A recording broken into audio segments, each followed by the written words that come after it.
오늘 함께 나눌 말씀은 마태복음 13장 1절부터 9절까지 말씀입니다.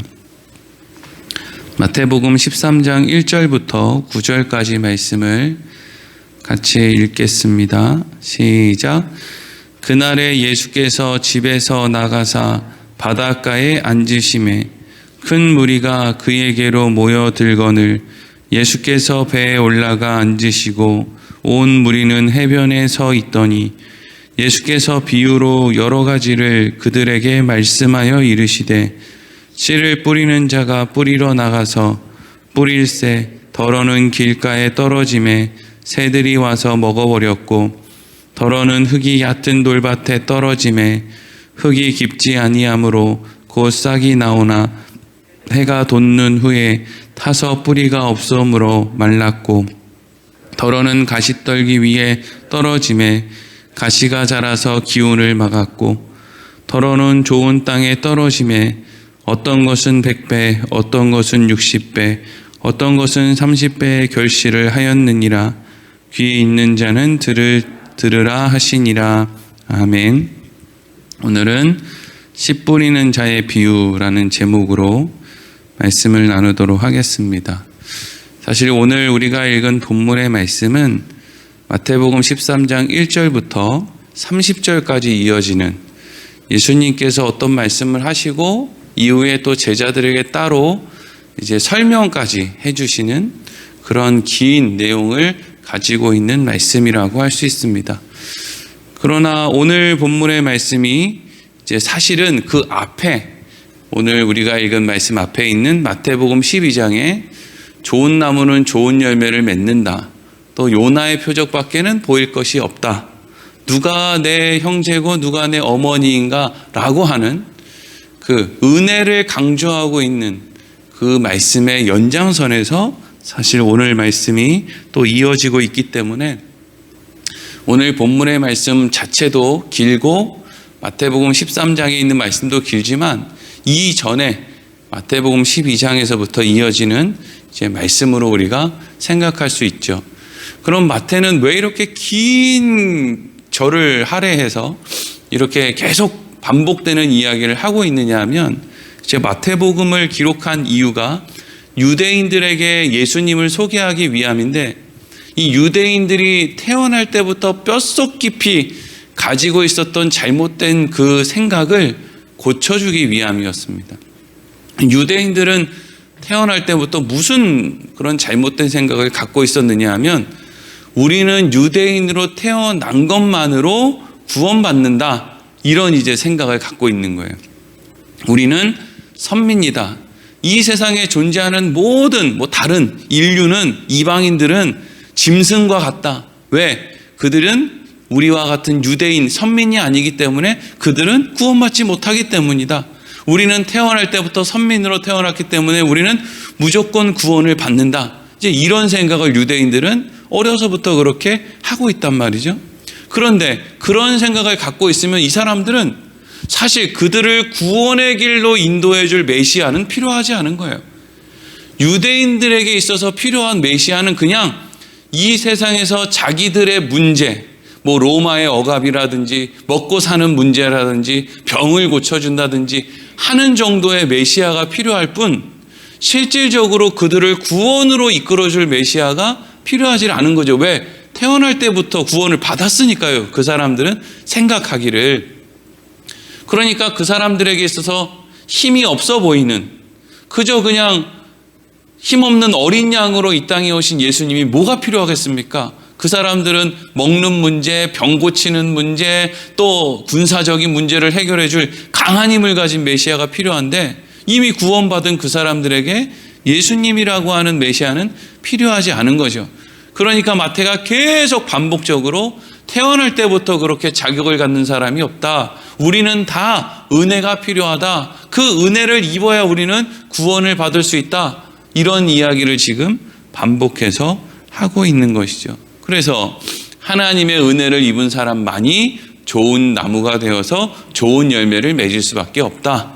또 하나님의 은혜를 입은 사람만이 그 사람이라고 하는 밭에 씨가 떨어졌을 때 또 그 씨가 열매를 맺을 수밖에 없다라고 하는 말씀으로 이어지고 있는 것이죠. 오늘 말씀이 이렇게 시작되고 있습니다. 오늘 1절부터 3절까지를 읽겠습니다. 시작. 그날 예수께서 집에서 나가사 바닷가에 앉으심에 큰 무리가 그에게로 모여들거늘 예수께서 배에 올라가 앉으시고 온 무리는 해변에 서 있더니 예수께서 비유로 여러 가지를 그들에게 말씀하여 이르시되 씨를 뿌리는 자가 뿌리러 나가서 아멘. 예수님께서 어떤 집에서 머무시다가 아침이 되어서 바닷가에 나가서 앉으셨다는 거죠. 예수님이 나오기를 기다리고 있었던, 예수님이 저 집에 들어가서 어제 머무셨대 라고 하는 소문이 돌았고, 그리고 그 예수님이 나오셔서 어떤 일을 하실까 하는 것에 궁금증을 가지고 있었던, 어떤 사람은 병 고치기를 원했고, 어떤 사람은 호기심을 채우기 위해서, 또 어떤 사람은 예수님이 하는 일에 트집을 잡으려고 하는 여러 목적을 가진 사람들이 지금 예수님이 계신 그 집을 이렇게 바라보고 있다가 예수님이 나오셔서 바닷가로 이렇게 걸어 나오시니까 예수님이 있는 곳으로 큰 무리가 모여들었다 하는 거죠. 예수님을 보러 온 많은 사람들의 목적이 저마다 다 다르다라는 것을 모르지 않았을 거예요. 어떤 사람은 심지어 예수님을 트집 잡으려고 왔다. 어떤 사람은 뭐 예수님 얘기 들으려고 온 게 아니라 그냥 어쨌든지 기다리고 줄 서 있다가 그냥 병이나 얼른 고치고 갔으면 좋겠다. 뭐 이런 여러 가지 종류의 의도를 가지고 예수님 앞에 나온다라는 걸 모르는 바가 아니었으나 예수님께서는 한 번도 너는 나쁜 의도를 가지고 왔지, 서기관 너는 저리 가. 너도 나쁜 의도를 가지고 왔지, 바리새인 너는 저리 가. 이런 식으로 말씀하신 일이 없단 말이죠. 예수님께서는 모든 사람들, 너는 마음에 조금 불량한 마음이 있으니까 너는 병 안 고쳐줄 거야, 이런 식으로 하지 않았단 말이죠. 예수님께서는 다 하나님에게 맡기시고 예수님은 예수님의 역할을 감당했다는 거예요. 중요한 내용이죠. 우리가 뭔가를 하다 보면은요, 주위에 마음이 안 드는 사람, 내 뜻을, 내 의도를 몰라주는 사람, 이런 사람들이 있거든요. 이런 사람들 한 번, 두 번 경험하면 안 하고 싶다, 안 하고 싶어. 내가 왜 이런 거 하나? 나만 손해인데, 저 사람이 내 말 잘 들어주지도 않는데, 내가 형제라고 챙겨줬더니 오히려 그냥 나를 더 힘들게 하고 말이야. 이웃이라고 챙겨줬더니, 함께 신앙생활하는 사람이라고 좀 이렇게 잘해주려고 했더니 오히려 저 사람이 잘해주려고 하는 나를 이용하려고 하고 말이야. 참 이거 내 이제부터는 아무것도 안 해야지. 뭐 이런 생각을 할 수도 있단 말이죠. 근데 예수님은 그렇게 안 했다는 거예요. 예수님이 하나님께 뭔가를 맡겼다는 것은 모든 결과를 다 맡겼다는 거예요. 그냥 예수님이 해야 될 일은 예수님이 하시는 것이고 그것에 대한 결과를 하나님께 맡겼다는 거죠. 그래서 내가 이걸 했기 때문에 이걸 통해서 이런 결과를 얻어야 돼 라는 생각을 가지고 예수님이 어떤 일을 행하시는 것이 아니라 나는 이 일을 하는 것이 마땅하니까 하는 것이고 저 사람이 변화되거나 변화되지 않거나 좋은 열매를 맺거나 아니거나 이거는 하나님이 하셔야 될 문제니까 그건 하나님께 맡겼다. 이게 이제 예수님의 삶의 방식인 거예요. 어렵죠, 이게. 어렵습니다. 한 번 당하고 두 번 당하면 안 하고 싶은 게 우리 마음이거든요. 그래서 여러분, 예수님께서 그렇게 하신 그 삶이 우리에게는 얼마나 귀하고 복된지 몰라요. 왜 그렇습니까? 우리가 그렇게 살지 못한 것을 예수님께서 그렇게 살아가신 다음에 그렇게 잘 사신 것을 우리에게 전부 다 주시고 예수님은 우리 대신 십자가에서 죽으셨거든요. 그러니까 예수님이 행하신 모든 좋은 것을 우리에게 다 주신 거예요. 얼마나 감사합니까? 얼마나.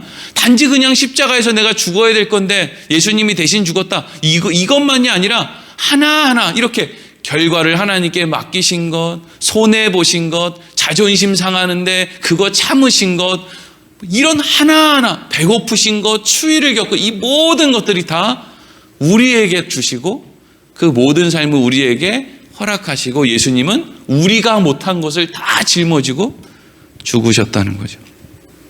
그런데 예수님께서 대부분의 말씀을 무리들에게 하실 때는요, 쉬운 말씀을 가지고도 말씀을 하시고 알아들을 만한 말씀. 그래서 사람들이 그 말씀을 듣고 와, 이 말씀은 참 권위 있는 사람의 말 같다. 이런 고백을 할 수 있을 정도면 알아들었다는 얘기거든요.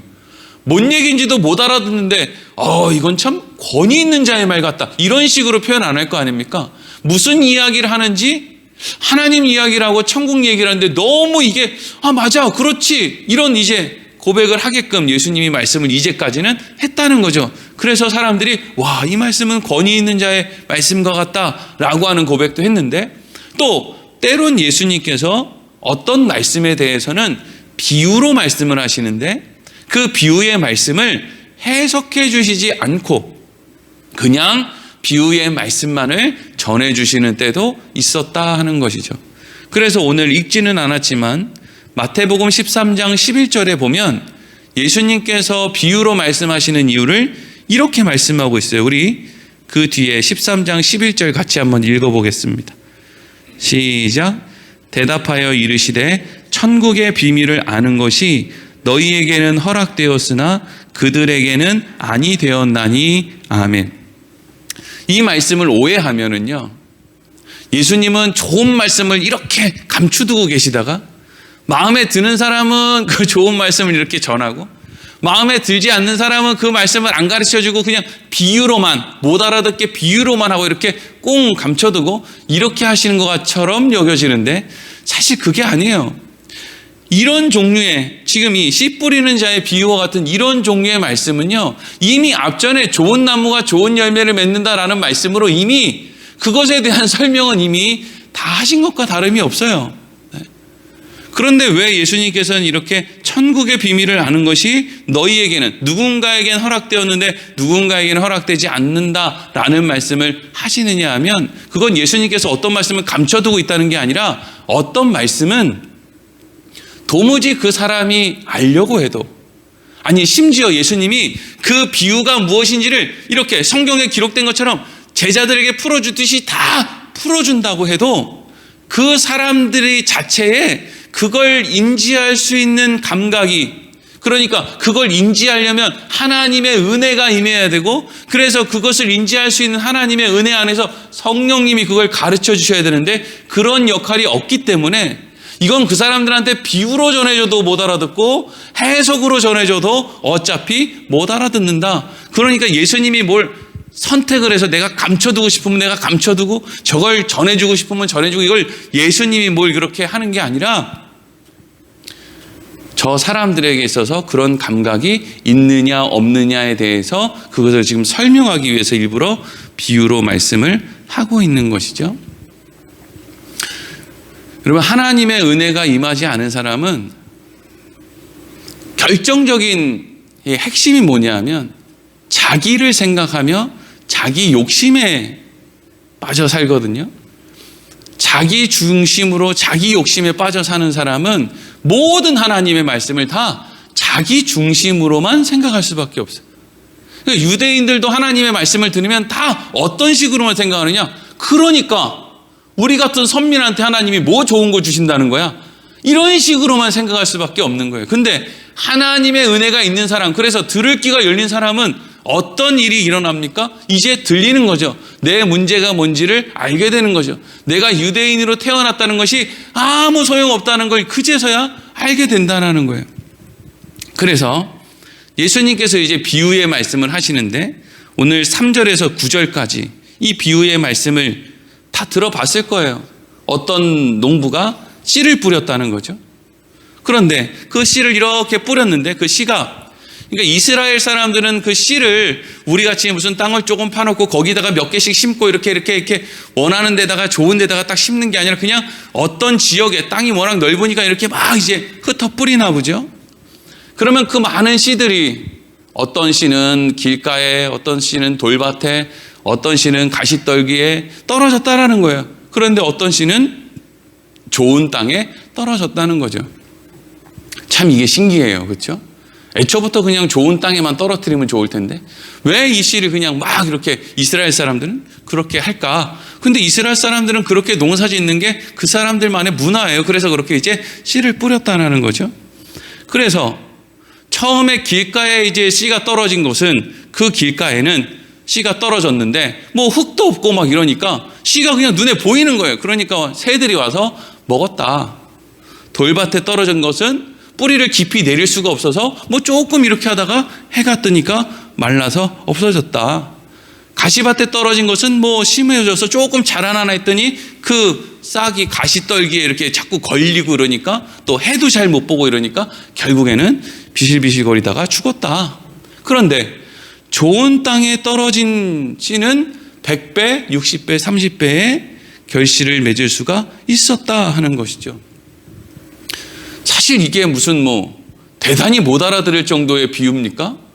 아, 그렇구나. 그런 좋은 씨가 좋은 땅에서 열리는 건 마땅하지. 근데 이 비유를 어디로 해석을 해야 되느냐 하면은요, 이런 거죠.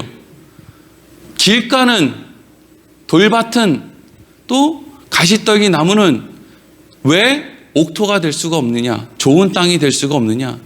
왜 어떤 씨는 저기 좋은 땅에 가서 떨어져서 열매를 맺는데 왜 어떤 땅들은 그냥 거기에 떨어져서 씨들이 열매를 맺을 수 없을 수밖에 없느냐? 이 중요한 핵심은 뭐냐 하면 사람이 그 땅을 관리하지 않았기 때문에 그렇죠. 그렇잖아요. 처음부터 좋은 땅이 어디 있어요? 세상에 그냥 좋은 땅이 어디 있어요? 사람이 가서 돌밭, 뭐 길가든 뭐 돌밭이든 우리 대한민국 사람들 그런 얘기 많이 하죠. 저기 어디 아프리카에 우리가 뭐 우물 파줘야 된다. 아니면 물이 없어서 땅이 척박하다 이러면 우리가 무슨 얘기하죠? 아, 한국 사람들 저기 가면은 우물 다 파고 거기다가 그냥 다 해가지고 그냥 땅을 옥토로 좋은 땅으로 다 만들 텐데 아유 저 사람들은 왜 저렇게 사나 뭐 이러고 이제 안타까워하는 그런 사람들도 있어요. 그런 말하는 사람들도 있잖아요. 그러니까 좋은 땅이라는 건 뭐예요? 네가 길가야? 내가 너 좋은 땅으로 만들 거야 라고 그냥 마음을 먹고 꽃갱이 들고 그냥 삽 들고 가가지고 막 뒤집어 엎고 거기다가 물을 막 그냥 잔뜩 넣고 이렇게 하면 그 길가가 영원히 길가입니까? 아니면 또 곧 좋은 땅이 됩니까? 좋은 땅이 된단 말이죠. 네가 무슨 돌밭이야? 내가 너한테 있는 돌 다 빼버릴 거야. 네가 무슨 가시떨기 나무야? 내가 가시떨기를 전부 걷어버릴 거야. 이러면 이제 거기가 좋은 땅이 된단 말이죠. 그런데 아무도 손을 대지 않는 거예요. 그냥 그 마음 그대로 두는 거예요. 근데 거기다가 씨가 떨어지니까 이게 자라나느냐 말이죠. 뭘 이야기하는 것 같으세요? 하나님이 인간의 마음에 그냥 이 씨는 문제가 없죠. 예수 그리스도라고 하는 씨, 하나님의 말씀이라고 하는 씨, 때로는 율법이라고 하는 씨를 이렇게 뿌린단 말이죠. 근데 그 씨가 안 자라는 거예요. 왜? 인간의 마음은 길가 아니면 돌밭 아니면 가시떨기 밭이거든요. 근데 이런 마음밭에는 원래 그 말씀이 자리를 잡고 자랄 수가 없는데 어떤 땅에는, 좋은 땅에는 그것이 자란다는 거예요. 그럼 이 좋은 땅은 어떻게 좋은 땅이 됐느냐? 하나님이 그 마음을 갈아엎었다는 거죠. 그래서 좋은 열매가 맺힐 수밖에 없다는 거예요. 그러니까 여기에서 들을 끼는 사람은 뭘 알아야 됩니까? 아, 그렇지. 내 마음밭이 그렇지. 내 마음밭이 길가였지 뭐. 금방 잊어버리고 그랬지 뭐. 그렇지. 내 마음밭이 돌밭이었지 뭐. 그렇지. 조금 뭐 믿는 척 하다가 뭐 어려움 있으면 얼른 또 도망가고 먹고 산다고 얼른 또 저기 세상으로 가고 그랬지 뭐. 아이 그렇지. 내 마음이 가시떨기지 뭐. 아 근데 내가 어떻게 지금 예수를 믿지? 내가 근데 어떻게 지금 이렇게 살고 있지? 아 하나님의 은혜로구나. 이리로 간단 말이죠. 그러니까 결국 그렇게 해서 좋은 땅이 되어서 100배, 60배, 30배의 결실을 맺은다고 할 때 그 100배, 30배, 60배 결실은 뭘 의미하냐면 아버지를 아는 것과 아버지의 은혜를 아는 것을 의미하는 거죠. 그래서 아버지가 계신 것을 사모하게 되는 그 마음, 그런 것들을 의미한다고요. 좋은 땅에 떨어져서 열매를 맺어서 아유 세상에서 오래오래 잘 먹고 잘 살고 뭐 이런 걸 의미하는 게 아니라는 거예요. 근데 땅을 갈아 엎는다는 것이 쉬운 일이겠습니까? 쉽지 않은 거죠. 욥이 하나님으로부터 고난을 허락받죠. 그러니까 하나님이 마귀를 불러서 너 욥 고난 줘 이렇게 한 게 아니라 마귀가 와서 하나님에게 저 욥에게 고난을 좀 줘야 되지 않습니까? 라고 오히려 요구를 하는 이런 대화를 이제 하게 되는데, 그게 여러분 마귀의 역할이에요. 마귀는요, 우리를 못 이겨요. 왜냐하면 하나님이 마귀를 통해서 우리를 때로는 시험하게 만드는 것은 우리의 유익을 위해서 하는 것이지 우리를 죽이려고 하는 게 아니란 말이죠. 그래서 하나님이 돌밭 같고 길가 같고 가시떨기 밭과 같은 그 마음을 가진 욥에게, 이상하죠. 욥은 그 당대의 의인이었고 하나님 앞에 매번 절기를 지키고 무슨 자기가 실수한 것까지 다 하나님 앞에 제사드려서 회개했던 사람인데, 하나님 보시기에는 욥의 마음이 돌밭 같고 길가 같고 가시떨기 같은 거예요. 겉으로는 번드르르한데 그 마음은 아직 하나님을 모르는 거예요. 뭐가 하나님의 은혜고 뭐가 하나님이 필요한지 모르는 거예요. 그냥 돌밭 같은 마음을 갖고 있는 게 욥이었다는 거죠. 그래서 하나님이 그 마음을 갈아엎기 위해서 어떤 일을 하십니까? 자식들 다 죽이고 재산 다 뺏고 건강 다 뺏고 부인은 저주하고 도망치고 이랬단 말이죠. 그리고 친한 친구들이 와가지고 계속 자존심 상하게 아주 그냥 밑바닥까지. 그게 지금 뭘 의미하는 거예요? 하나님이 욥의 마음을 옥토로 좋은 땅으로 만들기 위해서, 하나님의 은혜가 무엇인지를 알기 위해서, 하나님의 은혜의 핵심인 너는 내 아들이다, 너는 내 딸이다, 이거를 가르쳐주기 위해서 하나님은 어떤 일도 불사하신다라는 것을 말씀을 통해서 가르쳐주는 것 아닙니까? 그러니까 우리 마음, 돌밭과 같은 우리 마음을 갈아엎어내는 작업은요, 참 어려운 작업이란 말이죠. 하지만 그 일을 하나님께서는 하신다고요. 왜요? 우리가 하나님의 자녀이기 때문이죠. 하나님의 은혜를 입은 모든 사람은 하나님의 자녀고, 하나님은 하나님의 자녀를 내버려 두시지 않는다는 거예요. 다윗을 한번 생각해 보세요. 다윗이 어려서 형제들한테 괜히 그렇게 미움을 받아요. 왜 그렇게 미움을 받는지 모르겠어요. 다윗이 뭘 그렇게 잘못했다고. 그냥 어려서부터 형제들한테 미움받고, 아버지도 형들 다 있는데 전쟁터에 다윗한테 도시락 싸들고 형들한테 도시락 갖다 주라고 또 보내고 뭐 그래요. 그러다 조금 크다 보니까 이제는 또 누가 다윗을 괴롭혀요? 골리앗이라고 하는 문제를 해결해 줬더니 사울왕이 그때부터 다윗을 계속 괴롭히는 거야. 내 인생 왜 이러나, 내 인생 왜 이러나, 내가 뭘 그렇게 잘못했다고. 골리앗 죽여준 게 뭐가 그렇게 잘못이고, 내가 형들 대신해서 아버지 심부름하는 게 뭐가 그렇게 잘못이라고 날 이렇게 힘들게 하나. 근데 나중에는 다윗이 왕이 된 다음에 누가 그렇게 또 다윗을 괴롭혀요? 자식놈들이요. 자식놈들이. 아니 그렇게 잘 키워주고 그렇게 말씀으로 잘하려고 하는데도 이놈의 자식들이, 암논이 다말을 불러다가 이상한 엉뚱한 짓을 하지를 않나. 압살롬은 또 분을 품고 아버지를 어떻게 해가지고 지가 왕이 되겠다고 펄펄 뛰지를 않나. 참 답답한 일이죠. 근데 이 모든 일들이 결국에는 무엇 때문에 이렇게 일어나는 거라는 거예요. 성경의 설명에 의하면 그게 다 다윗의 돌밭 같은, 다윗의 길가 같은, 다윗의 가시떨기 같은 그 마음밭을 하나님이 좋은 땅으로 바꾸는 과정이 그러하다는 거예요. 다른 사람은 무슨 이야기를 할 수 있을지 몰라도, 뭐 그런 게 어딨어? 그럼 하나님은 모든 인류는 다 그렇게 하고 다윗만 생각한다는 거야? 사람들은 다 그렇게 생각할지 몰라도 이 다윗은 어떻게 생각하겠어요? 하나님, 내가 뭐라고? 나 하나 좋은 땅으로 내 마음 바꾸기 위해서 어려서는 형들, 사울 왕, 무슨 아말렉, 무슨 전쟁, 블레셋의 왕, 그리고 자식들, 나 하나 마음을 이렇게 좋은 땅으로 바꾸기 위해서 하나님 이 세상을 이렇게 움직이십니까? 이렇게 고백할 수 있는 게 다윗인데, 오늘날 그리스도인들이 예수 그리스도를 믿게 된 사람들은 다 하나님이 이러한 과정을 통해서 그의 마음을 좋은 밭으로 만드신다는 거예요. 그래서 가만히 생각해 보면, 하나님 내가 뭐라고, 이 코로나라고 하는 엄청난 일을 통해서, 나라의 정세를 통해서, 우리 자식들을 통해서, 우리 교회를 통해서, 부여에 사는 이 환경을 통해서 내 마음을 이렇게 좋은 땅으로 만들기 위해서 이렇게 갈아엎으십니까? 도대체 내가 감당할 수 없는 하나님의 이 놀라운 이 엄청난 그 역사가 나를 위해 있는 거네요. 이렇게 고백하게 된단 말이죠. 이게 무슨 일입니까 하나님? 욥이 아마 생각했을 거예요.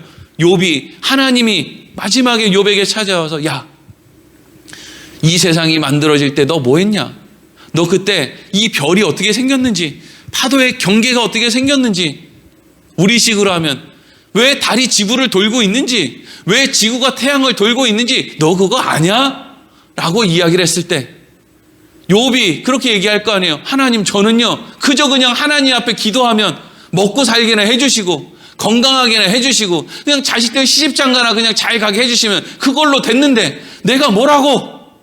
아버지의 마음을 알게 하시고 이 신비로운 세상을 알게 하시고 하나님 어떻게 나한테 이렇게 놀라운 일을 하십니까? 그저 돌박 같은 내 마음을 어떻게 이렇게 좋은 땅으로 바꾸십니까? 욥아, 너는 내 아들이기 때문이다. 다윗아, 너는 내 아들이기 때문이다. 너는 내 딸이기 때문이다. 라고 성경이 이야기를 하고 있다는 것이죠. 그래서 마태복음 13장 12절에 이렇게 기록되어 있어요. 다윗의 관점으로 우리가 이렇게 읽을 수 있는 거죠. 같이 한번 12절 읽어보겠습니다. 시작. 무릇 있는 자는 받아 넉넉하게 되되 없는 자는 그 있는 것도 빼앗기리라. 아멘. 하나님, 나한테는 이렇게 많은 복을 주고 이렇게 많은 걸 가르쳐 줬는데 하나님, 나한테는 왜 이렇게까지 하십니까? 근데 하나님이 거기다가 또 넌 더 알아야 돼. 넌 더 알아야 돼. 너는 더 가져야 돼. 넌 더 넉넉해져야 돼. 넌 더 훌륭해져야 돼. 넌 더 아름다워져야 돼. 하나님, 저는 이미 너무 많은 걸 얻었는데요. 난 너무 하나님 은혜에 감사한데요. 그래, 맞는데 넌 더 가져야 돼. 넌 내 아들이거든. 넌 내 딸이야. 더 가져야 돼. 좋은 건 다 너 가져야 돼. 훌륭한 건 다 너 가져야 돼. 넌 좋은 땅이야. 너는 30배, 60배, 100배의 그 놀라운 결실을 맺을 내 자식이야. 이게 귀 있는 자는 들을지어다요. 이게 안 들리죠, 사람들은. 내 인생이 이렇게 험한데 뭐가 내가 하나님의 자녀야. 오늘도 근심 걱정이 있는데 뭐가 내가 하나님의 자녀야. 그런데 우리의 마음이 돌밭이 길가가 가시떨기가 점점 걷어내지고 내 마음이 하나님을 향한 좋은 땅으로 바뀌는 것을 통해서 우리는 아는 거죠. 와, 하나님이 나한테 이렇게 놀라운 은혜를 주신 것이구나. 그래서 성경은 끊임없이 창세기부터 요한계시록까지 끊임없이 우리에게 뭘 말씀하고 있느냐? 하나님의 은혜를 찬양합시다. 모르는 사람은 그거 모르는 거죠. 근데 하나님을 아는 사람, 좋은 땅이 된 사람들은 하나밖에 할 말이 없는 거예요. 자격 없는 우리에게 허락하신 하나님의 그 은혜를 찬양합시다. 찬양합시다.